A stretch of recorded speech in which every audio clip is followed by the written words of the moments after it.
At 10:38 a.m. on the morning of October 1st, 2015, we were dispatched to an active shooter at Umpqua Community College in Roseburg. We initially dispatched an engine and an ambulance, and due to the nature of the call, myself and 3 other chief officers responded from our headquarters. As we went en route, I really didn't think much of it. Thought it was a domestic, one victim kind of response. We went code 3 lights and sirens over there, and as we were driving to the scene, more information became available stating that this is a mass casualty incident. I then stepped back and initiated incident command system because I knew we were going to need more resources and notify the hospital to deal with this much larger scale incident. My EMS battalion chief, who was with me on scene, quickly began triaging those victims that were in the classroom and was shortly thereafter joined by 2 engine companies to assist her with that process. People were yelling at us, and the first thing I remember was the deputy that was yelling, "There are 20 dead people in there." And the first thing that I thought when I walked through the door is that this is just like a scenario from training. And we train as an agency, we train with other agencies to try to prepare for something like this. But I don't think you can wrap your mind around something like that. And fortunately, I think for many of us, our training took over and it was almost in another place. It was working through that as if it were a training scenario.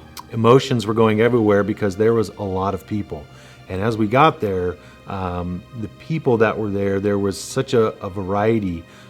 There was law enforcement everywhere, yelling, screaming. There was victims that were walking towards me that were either had blood, were shell-shocked, and they kept yelling me to keep going. So I essentially went deeper into the scene until I got into this room that was the shooting room, where there were victims that were deceased on top of live victims. Fortunately for me, I was able to find our battalion chief, our EMS battalion chief, who was in there ahead of me, and we made eye contact, and we were able to understand what was going on and started the triage process. In the end, we had 19 total patients, in which we transported 10 of them, and 9 fatalities were at the scene. Later, one of those patients ended up being a fatality, so we had 9 total victims with 10 fatalities in the end. It was surreal and scary, to be honest. It was a small room. There was not a lot of places to go. For me, I wanted to be able to look away at some safe place to see some kind of normalcy. There wasn't any. Everywhere I turned, there was death and destruction, if you will. And so it got to a point where my training kicked in. We do drill on mass casualty incidences every year, 18 months or so. I think a lot of that fell back on that. I just went into paramedic mode, and the battalion chief and I and the other engine companies that were there initially, we just started working together and started triaging and moving people as quickly and efficiently as we could. And we worked very well together that day, and I think that it made a lot of difference in the outcome on that day. We responded to this incident with over 45 fire and EMS personnel on 10 ambulances, 4 engine companies, and 5 chief officers. Once we got there, our immediate task was to be able to rapidly triage these patients and be able to treat them and transport them in as quickest manner as possible. People said that you guys did a great job, and I think a lot of it is just our training and trying to be as professional as possible. Falling back on working together with other agencies made a huge difference. Everybody came together and to get the job done and to work with other people. The scene was chaotic because the law enforcement weren't sure if there were other shooters, if there was explosives. There was a lot going on, and we just did the best we could with what we had. And I hope I never have to see it again. We've gone through our careers thinking that it always happens to someone else. And on that morning, we learned that it doesn't always happen someplace else. It happens in our communities, as small as this community is. And I think that we lost security that day.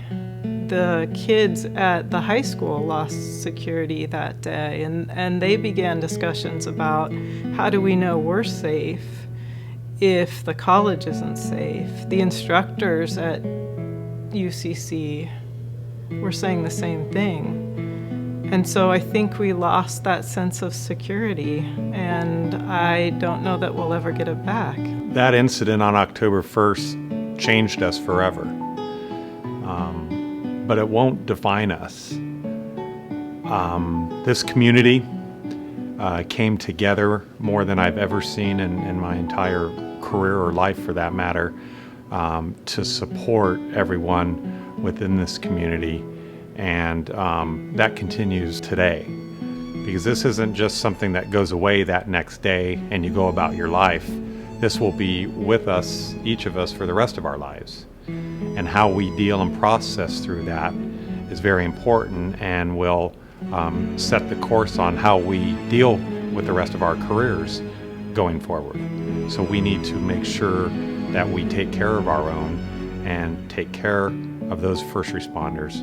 And we've, since that day, have put many things in place to assist with that. As I can say, as the chief and the leader of this organization, I am extremely proud of each and every one of the men and women that work for Douglas County Fire District 2 and their professionalism and their response that day, because I know unequivocally that lives were saved that day because of their actions.